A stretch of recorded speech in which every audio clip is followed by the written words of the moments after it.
to coast the cruise.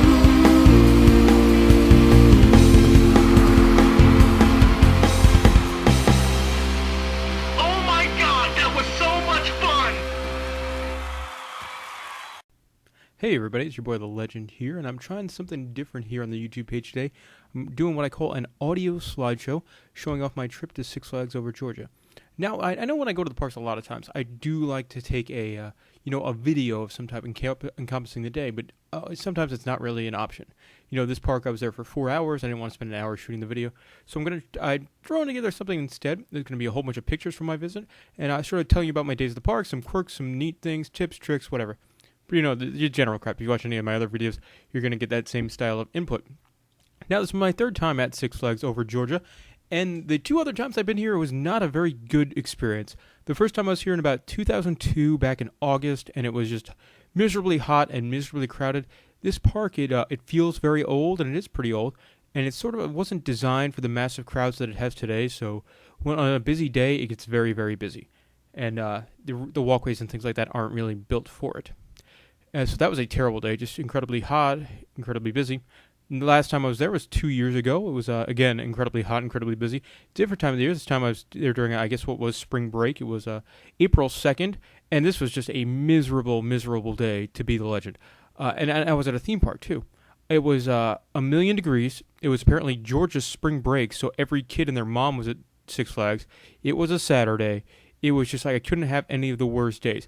And also, the Legend's birthday happens to be April 1st, so we were out on the town partying it up at nightclubs in Atlanta, so I was so hungover. It was hot. It was packed. Like the worst possible day you could have. At one point, I just felt sick. I actually vomited on the midway, something I rarely do. It was just a miserable, miserable day. So this is a park I really don't have that great of a history with.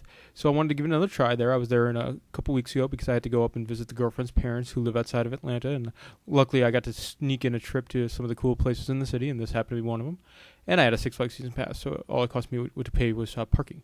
And actually, I didn't take a picture of this, but I parked in one of the off-site lots, and it was still the same price as Six Flags, but it was way closer to the front gate. So and it was safe. My car didn't get broken into or anything. So big props to the guys that run the outside lot, which costs the same as the Six Flags lots, except you park a whole lot closer. All right, so let me tell you a little bit about my day here. Walked to the park, and this was the crowd. It was really the first time I've been to this park when it was not very busy. This was the crowd right around Rope Drop near the Georgia Scorcher, heading towards the bigger rides in the park. This entrance heads towards things like Goliath and Daredevil Dive. And as you can tell, there's probably only maybe 100, 200 people there, so you can tell off the bat, and I'm like, this is probably going to be a good day at the park. So, and it was. It really was. We didn't wait more than half an hour for anything. I think about 25 minutes was our longest wait at Sky Screamer. Now let's go through the day, some of the interesting things I found. It's kind of weird because I have pictures from all sorts of random stuff, like this one right here, where apparently their Batman is blue, and I don't think I've ever seen a blue Batman before. I've been on a million sorry about that. Been on a million Batmans. This is the first time I've ever seen a blue one. It really made no difference in the ride itself, but a blue Batman. Look at that. All right, and I can't believe this. Look how much queue they have for Batman the Ride. I mean, if they this room, and then there's the whole giant park area. I mean, if this ride had a full queue, it must have been like 7 hours long or something ridiculous like that. A wild amount of queue for Batman at Six Flags over Georgia, and they still have the giant bat signal hanging up there above the station, which is always nice to see that some of the theme still sticks around. Also got the chance to ride Mindbender, which is one of the more classic rides at Six Flags over Georgia. Now I gotta say I don't really get the love for this ride. I mean it's a good ride, but I know some people have it in their top 10s and things like that. I just I think it's a nice little ride, but nothing mind blowing or mind bending in this case. I love the waterfall. I love going through loops with only having the lap bar restraint. But overall, it's a good ride, but not It's not one of the rides I go to that park for. I go to the park for things like Goliath and Monster Mansion. But I guess some people do love it. Also, it had a very confusing entrance here, being one of the older rides in the park. You could see the Flash Pass entrance is right next to the regular guest entrance with no sort of greeter or anything out there, so people were continually going up the wrong side.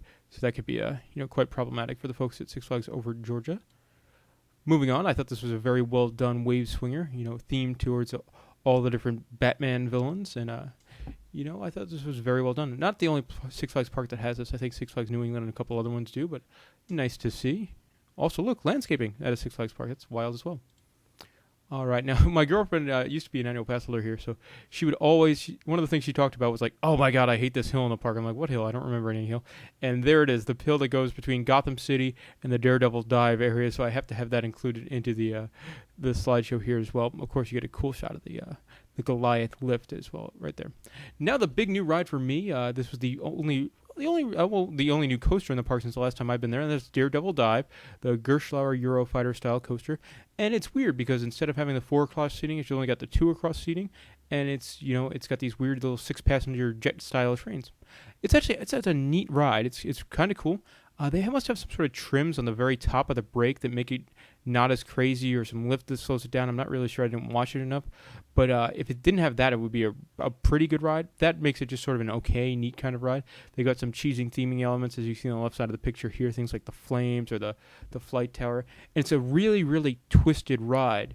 As you can see, there's tons of track and inversions and all sorts of stuff in this picture. And it's a neat ride, obviously packed into a very, very, very small spot. But also, I mean, this was a very unbusy day at the park, and the line must have been 2 hours long later in the day. I mean, I can't imagine the kind of things this thing would get like. And, 4th of July comes up next week, one of the busiest days of the theme park operating year. What kind of lines this must see on something like 4th of July must be, probably 4 to 5 hours. And, very few rides in the world are worth 4 to 5 hours, and this one is definitely not one of them. And now if you're planning on flash passing it, the only way to ride this with the flash pass is to have a platinum level flash pass, which goes for some absurd amount of money. Moving on to, I always go back and forth. I don't know which ride in the park is my favorite. It's either Monster Mansion or it's Goliath. I'm going to talk about Monster Mansion first, and I'm a theming guy. I'm a dark ride guy. I love that.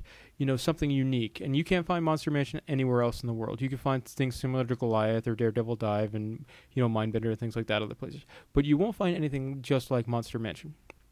If you don't know about it, it's a dark ride themed around like sort of southern monsters. Used to be named Monster Plantation, and they brought in a company that did all sorts of work to bring it up to speed, and now it's Monster Mansion. And it's a wonderful attraction. It's a long ride. There's tons of audio animatronics. There's, that when they went and did the refurbishment, they added things like smells and, the waterfall mist screens with projections on it. And they improved all the lighting in there. So it's a great ride, something I really enjoy. It's got a wonderful, catchy theme song that could get stuck in your head. All sorts of wonderful vignettes, so you could probably ride it 2 or 3 times in a day and find something new each time you ride. It's got these neat little 6-passenger boats, and it's just something that's wonderful. I really feel like every major regional park in the country needs something like this, something unique, something fun. And also this one sort of does tie into that local culture of Georgia with a lot of the monsters have a southern draw, and it used to be Monster Plantation or Monster Mansion, things that you associate with the South. And, I like this ride a lot. And this is one of the rides that I will go back. And for me, this is a must ride every time I go to this park. Wonderful, wonderful attraction. And then after the refurbishment, Six Flags really embraced the ride. It's got its own themed gift shop, the Mont Store, where you could go and buy all sorts of stuff, And they also have a little history museum kind of thing where they show off the maquettes of the ride. They've got a DVD playing on the wall all about the history of the ride. Posters up there about the making of the ride and the lyrics of the song. So really something unique that you see Six Flags sort of embracing their history and taking pride in attractions like that. Moving on from Monster Mansion to Boots. Yes, Boots. You could get the giant, as they call it, the boot for $14.95 and fill it with Slurpees. So that's something interesting. I couldn't help but think about Beer Fest and Das Boot the whole time as I walked by this thing. And that's really the only reason I took the picture. Love that movie. Moving on, great to see also this park still has a Sky Bucket style ride, and I love these kind of rides. Not one I got the chance to ride today, but it's sort of, they're becoming a dying breed. There's there's only a handful of parks that still have this style of attraction, and good to see Six Flags Over Georgia still has theirs. Of course, the new ride for this year was Sky Screamer, which is your Star Flyer style attraction. It replaced the old Wheelie ride, and actually it uses the same queue house as the Wheelie did, I think, I'm pretty sure. Now, fun ride, 240-foot Star Flyer, a nice kind of what I would call a gentle thrill ride. And overall, very enjoyable experience. You get a great view from the top, a nice breeze. Fun times. Seemed to be a pretty popular ride at the park. It had the longest line in the park, as you expected a new ride to have. And good stuff. I mean, if you've been on one Star Flyer, you've been on most of them. A few exceptions, things like the giant Texas one they built this year at Six Flags Over Texas. A little bit different because that one's 400 feet, but this is a great addition to the park. Something I think if your Six Flags park doesn't already have one of these, chances are it's probably heading that way. And they're good additions, really enjoyable. Moving on to things that are not as enjoyable, like Ninja. Looks great, rides poorly. Actually, I think it was rougher the last time I rode this, but again, a very pretty ride to look at, but oof. Some of those transitions are very, very rough.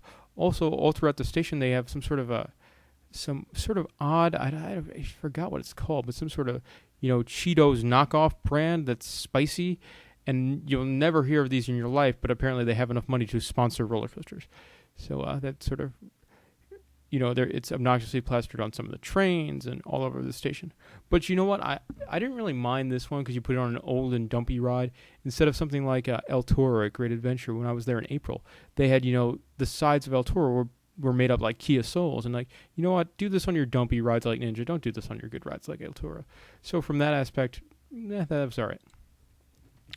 Moving on, the park, and I don't get the, any theme parks anywhere obsession with these sort of IV colored walkways. Like, how did this tradition start? Whose idea it was? And then why does every theme park in the country need one? I just don't get it. One cool thing I saw as some Six Flags parks, such as this one, do draw a rough crowd from time to time. A lot of the queue lines, they had this sign posted in there for these report line jumping security hotline. So if you see somebody jumping in line, you could call this hotline and they'll probably head towards the ride, I guess, or at least that's the idea. And I thought that was a really, really neat idea. Something good to, letting your guests be proactive about those that are breaking the rules. And I thought that was a really nice idea. Here we have the Great American Scream Machine, which is a decent wooden coaster out in the back of the park. And not much more to say here, besides it was smoother than I thought it was, and a nice little ride. And also had this really, really cool advertisement on it. Now, a lot of the Six Flags advertisements I find are cheesy and just, obnoxious and in your face. This one I thought worked really, really, really well. It works in line with, Twix's current advertising with, this factory makes the caramel drizzled in chocolate and things like that. Whereas this one makes it draped in chocolate, completely different process. I thought that was a really, really cool idea. It fits in with their marketing, made me chuckle as I left the ride, and just thought, okay, this is what, if you're going to have, your ride sponsored with ads and things like that, this is how it should be done so that it's smart and fits and isn't intrusive. All right, back at the park, we have Skull Island, which has a very, very cool sign. And I just thought this was kind of random. Like, who has a mini water park with, this is the only thing there. It's just this one play structure in the middle of what is really a theme park. I just thought this was, very odd and out there. Moving on to some random ass prizes at the, I don't know what this is, ring toss or something. You have a giant pepper with a face, with a a headband that says stir fry, and then you have a monkey wearing boxer shorts with bananas on them. Yep, that's different, odd. This was great. I love this idea. They were doing a great discount on their sky coaster. Not a big sky coaster, probably about 100 feet tall. And that is during Monday to Friday. If you show your season pass, all flights are $20. So if you had you and two buddies, that's it. The three of you fly, it's just $20. You split that three ways. It's like $6-7 a person. Really, I mean, one of the best sky coaster deals you'll find out there. And I love this idea because it on a day where it's low attendance, people won't be riding the sky coaster. But if they have a good deal like this, then they will be. So I thought that was really neat. And good job, Six Flags. That's neat. Well done. More random-ass prizes.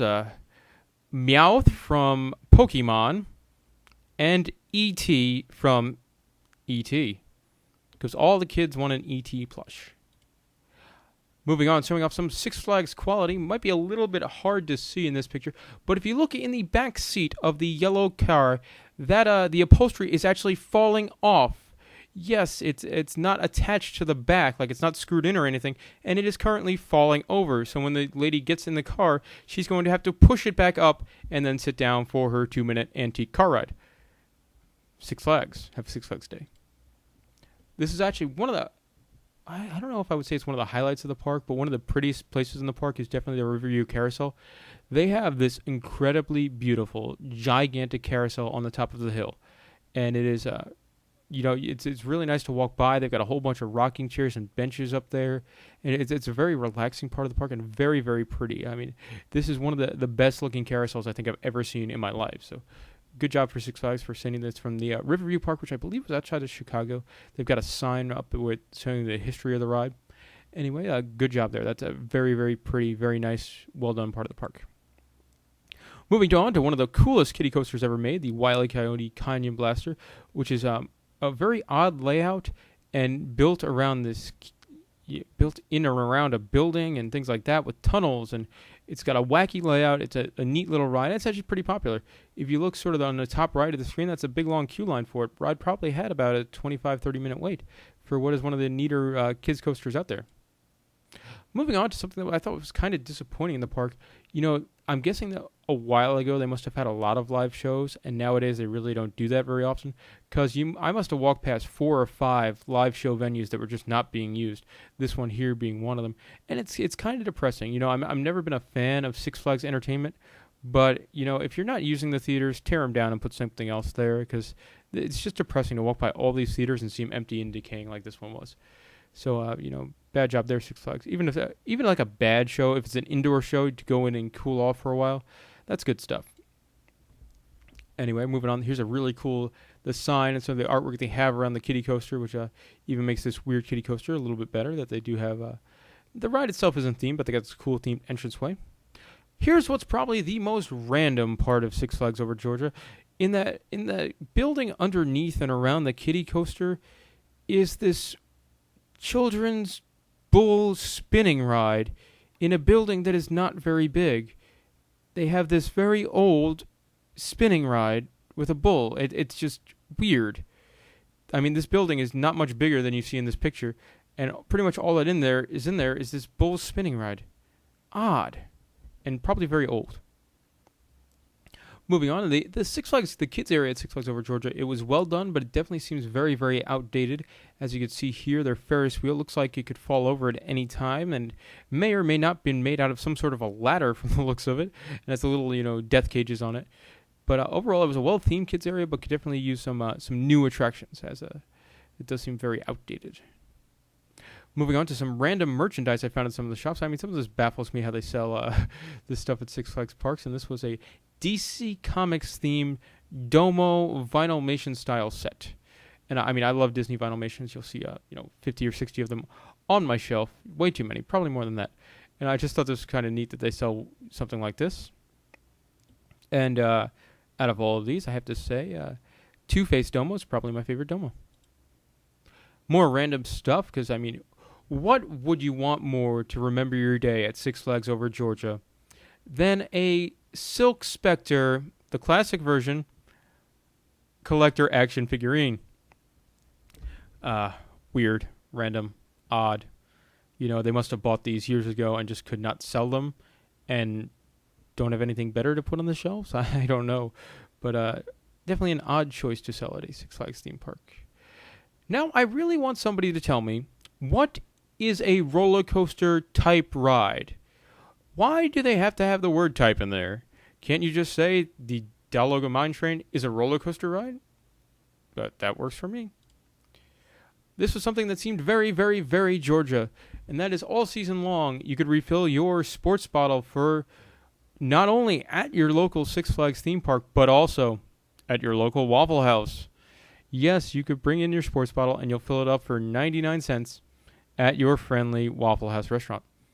Gotta say, I'm a fan of Waffle House. It's my go-to location for, drunk food when I'm out of my mind at about 2 a.m. So, there we go. A little plug for Waffle House.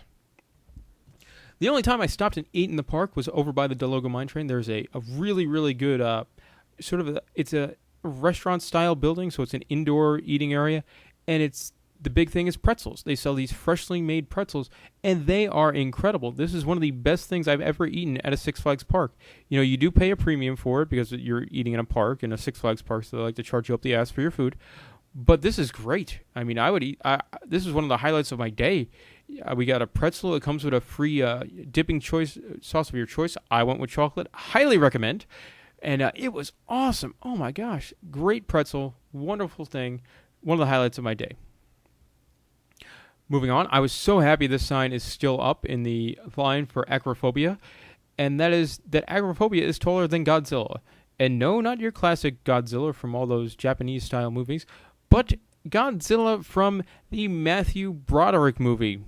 So if Godzilla is not standing straight up on his tippy toes, well, then acrophobia is taller than that. That said, acrophobia, I think it's a really good ride. It's slightly uncomfortable, but it's far more thrilling than your average drop tower. Between those seats that make you feel like you're out there a lot more, and then the little tilt at the top, I think it's a lot more of a frightening experience and a lot better experience than on the many drop towers where you just sort of feel really secure. This one you generally do not. So I think until Busch Gardens Tampa opens their drop tower next year, that'll be shit your pants scary. This one will probably be one of the scarier ones that I've ever been on. Moving on to something that's slightly disgusting and I've never seen before at a theme park. A lot of theme parks will have, their version of the gum tree where, people throw their gum because they're disgusting. Well, Six Flags Over Georgia has the gum and penny and hairband roof. As you're waiting in line for the Georgia Cyclone, you go up some stairs, which you, on the left side, you'll be able to overlook a roof of the Q building. And people take that opportunity to throw their gum and pennies and hairbands on it. And that's completely and utterly disgusting. Georgia Cyclone, not a bad ride. One really, really, really good pop of airtime at one point. So, like that. One thing I did not expect at the Six Flags Park was some really delicious treats in the bakery and candy store right near the front of the park. Oh, my God, look at these. Isn't that awesome? Yes, I think so. Delicious. I want one. Also, they had some other wacky candy. They had the giant gummy bears. And in this picture here, you could see what looks like they could be guitar cases are actually holding a giant, I think it was a 3-pound lollipop, something like that. And it was just really, really, I thought that was a cool piece of merchandise. Nothing I would ever buy, but something fun to see in a candy store. Got to ride the Georgia Scorcher, which I think is a fabulous ride, and one of my favorite stand-up coasters. I'm not a big fan of the stand-up coasters. There's really only 3 I enjoy that much, and that's the Green Lantern at Six Flags Great Adventure, Georgia Scorcher here at Over Georgia, and then Riddler's Revenge out in California. And I love the sign too. Thought this was cool. I like that ride. Right in the front of the park. It was a good time. Got to meet Wile E. Coyote, which is always nice.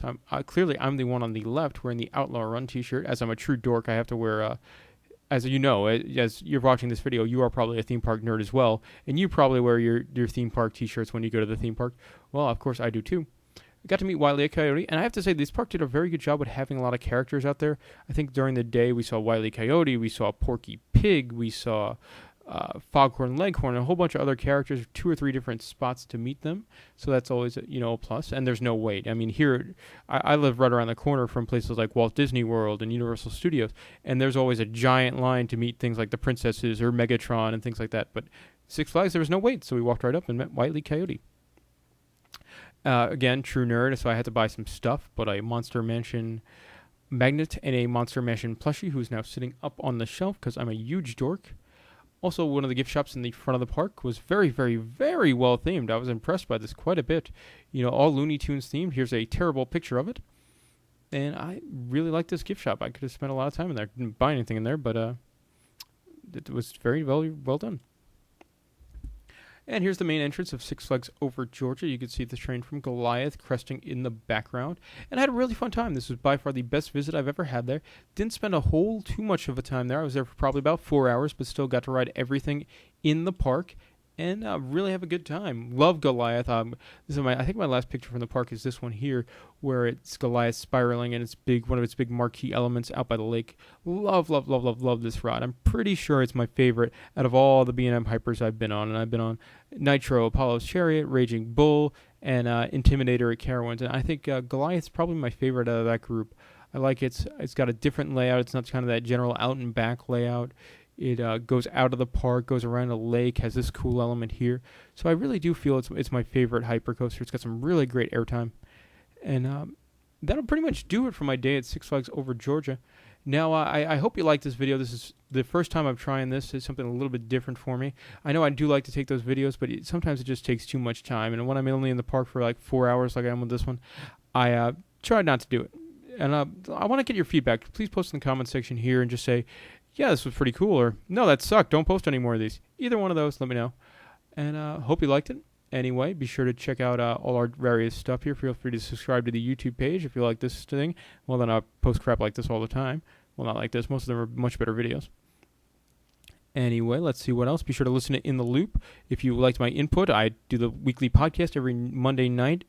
Search for it on iTunes. Search for Coaster Cruise In the Loop. And you'll see me and Clint Novak. We talk about all the latest news, rumors, adventures. And what if we rent a whole bunch of off-topic crap? So if you like this, you'll probably like that. Go subscribe on iTunes. That comes out every week. And that's pretty much it. Check out the Facebook page. Always posting stuff on there. Facebook.com/CoasterCrew. And thank you a lot for watching. Gonna roll out with some T.L. Brown and just some random pictures from the rest of my adventures around Atlanta. Thanks for watching. We'll see you next time.